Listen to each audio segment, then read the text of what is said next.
Praise the lord. యేసు క్రీస్తు ప్రభుల వారి నామంలో మీకందరికీ శుభములు. అలిసిన వానికి ఊరడించు మాటలు. సహోదరుడు భక్సింగ్ గారి యొక్క పరిచర్య నుండి సేకరించిన అనుదిన ధ్యానములు. మార్చి 2వ తేదీ. ఈ దిన అంశము: విశ్వసించుచున్న మీకు ఆయన అమూల్యమైన వాడు. 1 పేతురు 2వ అధ్యాయము 7వ వచనము. రొట్టె విరుచుట అను సాక్ష్యము మత సంబంధమైన కార్యక్రమం కాదు, అది ఒక సాక్ష్యము. ఆయన కృతజ్ఞతాస్తుతులు చెల్లించి రొట్టె విరిచెను. ఆయన తన మరణమును గూర్చి మనలను సానుభూతి కనబరచమని చెప్పలేదు, కానీ స్తుతి చెల్లించమని చెప్పెను.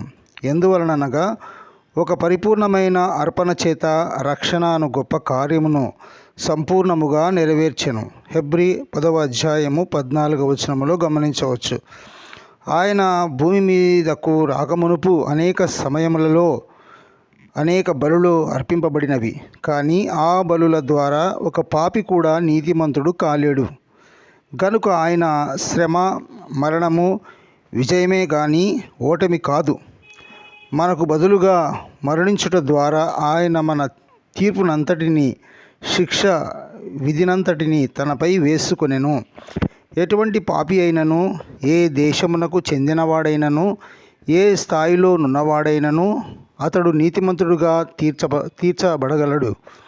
అందుచేతనే ప్రభువు వలలో మనము పాలిభాగము పొందక మునుపు కొంత సమయము ఆయనను ఆరాధించుటలో, స్తుతించుటలో గడుపుదుము. ప్రభు యోహాను 10వ అధ్యాయము 17 మరియు 18లలో ఈ విధముగా చెప్పుచున్నాడు: నేను దాన్ని మరలా తీసుకొనున్నట్లుగా ప్రాణము పెట్టుచున్నాను. ఎవడునూ నా ప్రాణమును తీసుకొనడు, నా అంతట నేనే దానిని పెట్టుచున్నాను. దాన్ని పెట్టుటకు నాకు అధికారం గలదు, దాన్ని తిరిగి తీసుకొనుటకు నాకు అధికారం గలదు.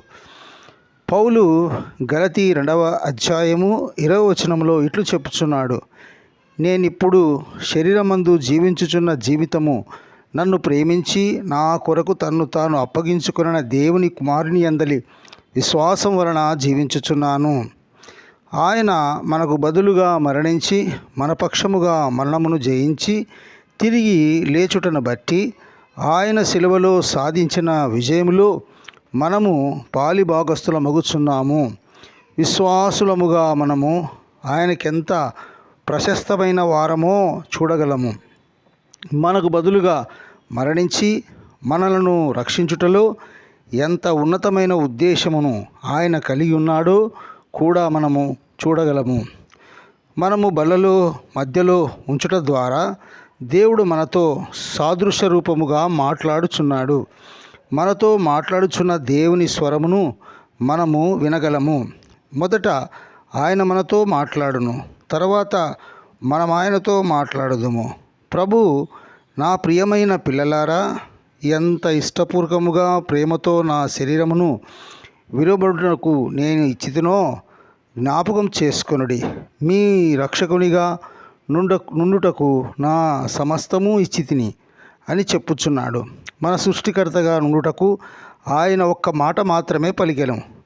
ఒక మాటలో ఆయన సమస్తమును సృజించెను. కానీ మన రక్షకుడగుటకు ఆయన సమస్తమును ఇచ్చివేయవలసి వచ్చెను. ఆయన తనను తాను రిక్తునిగా, ఏమి లేని వానిగా చేసుకొనెను. మీరును మన ప్రభు అయిన యేసు క్రీస్తు కృపను ఎరుగుదురు గదా.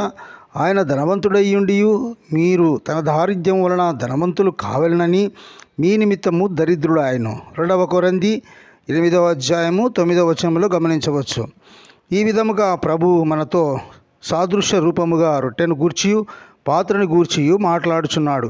మన రక్షకుడగుటకు ఆయన తనను తాను రిక్తునిగా చేసుకునెను. ఇష్టపూర్వకంగా ఆయన సమస్తమునిచ్చెను. అందుచేతనే మనం ఆయనకు మిక్కిలి ప్రశస్తమైన వారం. తన రక్తము చేత విమోచించబడిన వారందరితో ప్రభు వీలాగు చెప్పుచున్నాడు: నా ప్రియమైన పిల్లలారా, ఆకాశములన్నిటికంటే మీరు నాకు మిక్కిలి ప్రశస్తమైన వారు.